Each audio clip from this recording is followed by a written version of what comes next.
എടാവേ ചങ്ങാതി, കഴിഞ്ഞ ദിവസേ നമ്മുടെ കേരളത്തെ നടുക്കിയതും അതോടൊപ്പം തന്നെ നമ്മുടെയൊക്കെ മനസാക്ഷിയിൽ, അതായത് പച്ച മനുഷ്യരെ ജീവിക്കുന്ന എന്തെങ്കിലുമൊക്കെ മനുഷ്യത്വം, കാരണം രക്തബന്ധമല്ലാഞ്ഞിട്ട് പോലും നമ്മുടെയൊക്കെ ഉള്ളിൻ്റെ ഉള്ളില് സോണിച്ച കുറച്ചൊക്കെ ഒരു മനുഷ്യത്വം ഉള്ളത് കൊണ്ടാണ് നമ്മളൊക്കെ ഇങ്ങനെ ചിന്തിക്കുന്നത്.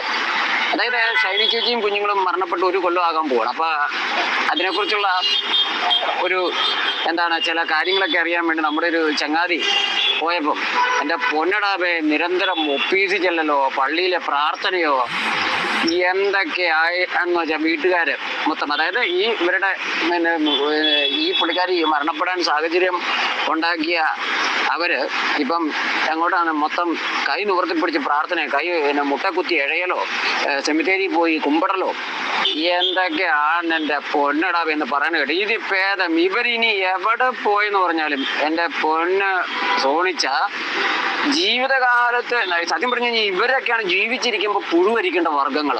കാരണം നമ്മൾ ഒരാളെ വിധിക്കാൻ നമ്മൾ ആളല്ല, എന്നാൽ പോലും നമ്മൾ ആ വിശ്വാസത്തിൽ നിൽക്കുന്ന ആളെ ജീവിച്ചിരിക്കുമ്പോൾ ഇവർ പുഴുത്ത് കാണണം.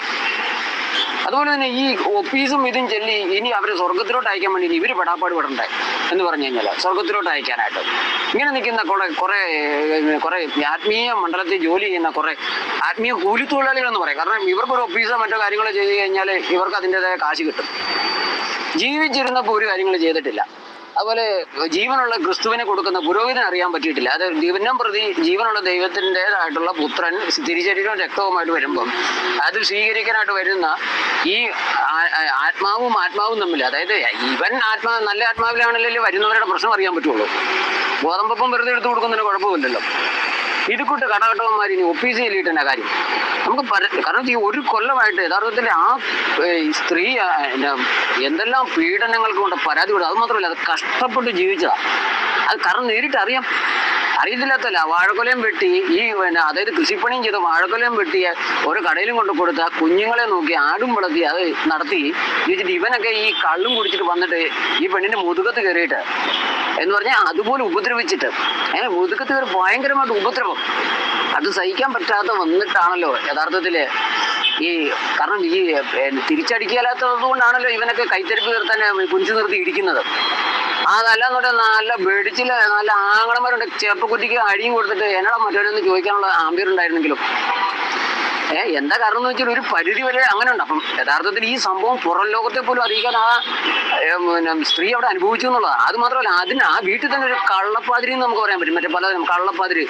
അവൻ സ്വന്തം കുടുംബത്തിൽ ഒരു ഇതുണ്ടായിട്ട് അവൻ അത് എന്ത് ചെയ്യപ്പെട്ടില്ല, മര്യാദയ്ക്ക് ചെയ്യാൻ പറ്റില്ല. എന്നിട്ട് അവനെ സപ്പോർട്ട് ചെയ്യുന്ന കുറെ എണ്ണങ്ങൾ. എന്നിട്ട് ഇപ്പോൾ ഒപ്പീസ് പ്രാർത്ഥന മെഴുകുതിരി കത്തിച്ച് ഇനി അവിടെ ചെന്ന് ഈ പറഞ്ഞ പോലെ മറ്റേ ജീവിച്ചിരുന്നപ്പോൾ കൊടുക്കാത്ത ഒരു കാർന്നവര് പറഞ്ഞ പോലെ അവസാന സമയത്ത് ഈ കപ്പ ബിരിയാണിക്ക് ഇഷ്ടം തോന്നിയിട്ട് മരിക്കുന്നതിന് മുമ്പ് എനിക്ക് ഇച്ചിരി കപ്പ ബിരിയാണി തന്നെയെന്ന് പറഞ്ഞ് അവസാനം മൂളലും ഞെരുക്കലും ആയപ്പോൾ കപ്പ ബിരിയാണി ആയിട്ട് ചെന്നു കഴിഞ്ഞപ്പം അപ്പം പറഞ്ഞു അതേ കപ്പ ബിരിയാണി ഒരു പണി ചെയ്തോ, താഴേക്ക് വെച്ചാരേ കേട്ടോ എന്ന് കഷ്ടം ഇങ്ങനെ ആംഗ്യം കാണിച്ചു. എങ്ങോട്ട്? അത് നമ്മൾ ഈ പബ്ലിക്കായിട്ട് പറയാൻ പറ്റത്തില്ല. അതായത് വാഗൊണ്ട് കഴിക്കാൻ പറ്റത്തില്ല. ഇനി ആ ഒരു സാഹചര്യം എന്ന് പറഞ്ഞതുപോലെ ഈ ജീവിച്ചിരുന്നപ്പം ഈ പറയുന്ന ഈ ഉടുപ്പിട്ടവന്മാരും ഈ കന്യാസ്ത്രീകളും ഈ പറയുന്നത് പോലെ നിയമപാലകരും ഒന്നും ചെയ്തു കൊടുത്തിട്ടില്ല. എന്നിട്ട് ഇപ്പോൾ ഒപ്പീസും ചൊല്ലിക്കൊണ്ട് നടക്കണം.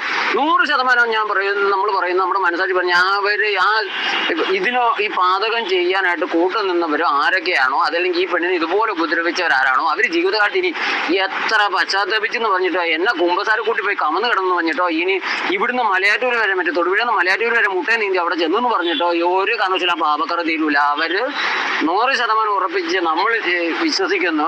കാരണം യുവദാസിനെ പറ്റിയ പോലെ അതിലും കഷ്ടമായിട്ട് ഇവരൊക്കെ പുഴുത്ത് ചാകണമെന്നേ നമുക്ക് പറയാൻ പറ്റുള്ളൂ.